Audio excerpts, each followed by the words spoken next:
Matapos ang matagal na pagtatago, tuluyan ng nasukol ng kapulisan ng isang lalaking nahaharap sa kasong pang-aabuso sa bata at sa bisa ng inihaing na warrant of arrest ng mga otoridad sa bayan ng Nabunturan, Davao de Oro.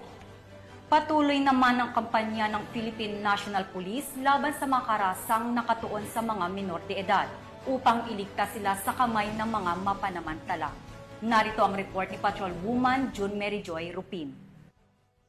55 anyos na lalaki na kinilalang si alias Sitoy ang naaresto ng mga otoridad dakong alas 4:30 ng hapon noong Hunyo 28 taong kasalukuyan sa Purok 1, Barangay Kabidyanan, Nabunturan, Davao de Oro dahil sa kasong paglabag sa Section 10A ng Republic Act 7610 o ang Special Protection of Children Against Abuse, Exploitation and Discrimination Act.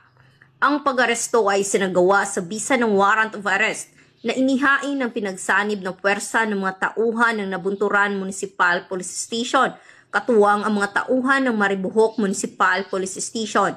Ayon naman kay Police Lieutenant Colonel Edward Bijongco, Chief of Police ng Nabunturan Municipal Police Station, ang naarestong suspect ay tubong Maribojoc, Tagbilaran City, Bohol. Matapos ang pag-aresto at medikal na pagsusuri, ang akusado ay dinala sa warrant and sa PINA section ng Nabunturan Municipal Police Station para sa kaukulang dokumentasyon at legal na proseso. Ang Republic Act 7610 ay nagbibigay ng mahigpit na proteksyon sa mga bata laban sa anumang uri ng karahasan at pagsasamantala. Sa ngayon ay patuloy na tinutukan ng mga otoridad ang naturang kaso upang masiguro ang hustisya para sa biktima.